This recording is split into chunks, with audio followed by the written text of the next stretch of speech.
Alright, good afternoon. We are going to tie a flip-flop ant today. Those of you that saw my video on our foam cutters, we cut foam cylinders to build the flip-flop ant. Well, a lot of people had a question, what's the flip-flop ant? What's it look like? Well, so we're going to tie one. And first of all, you're just going to take some black thread, and we want to decorate your hook so it's pretty much just covered with thread. And get the tag in out.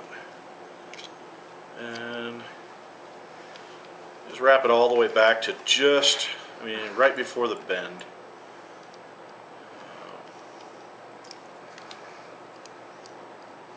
And once we get to that point, we're going to take a piece of crystal flash or mirage tinsel or something, whatever, like any type of tinsel. Then put it over the hook and then just wrap it in. And just take it right to the top of the bend. And all of this is just a little bit of color, a little bit of flash. And then we're going to wrap forward right to the center of the shank. So just off of the point, about split the distance between the point and the hook eye. We can go ahead and get rid of these, cut that off. Alright, then we're going to take a foam cylinder. These are pre-cut. There you are right there, just like what we did in that other video. And we're going to pretty much center that on the hook and then just wrap it over and then kind of mash it down. Now, careful not to pull too tight or you'll cut right through the foam. And then what you want to do is kind of figure eight over the foam, and you want to lock it down and go forward doing the same thing. And what this does is kind of wraps that foam around the hook. It kind of just mashes it around the hook, and then you can start tying that foam down or wrapping that foam so it comes down flat and you get a nice even body.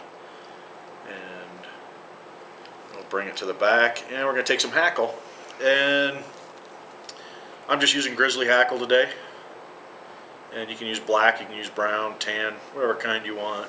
I do prefer the flip-flop with the grizzly. And lay that in there and lock it in place.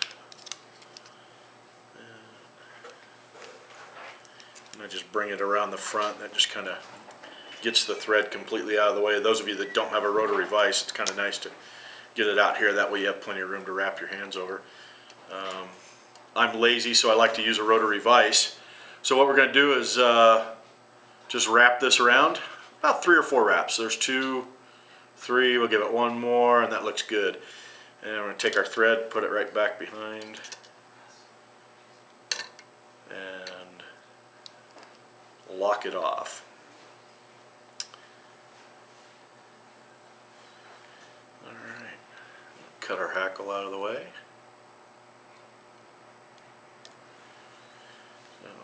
Then again, we're going to bring our thread back out front, lock it off.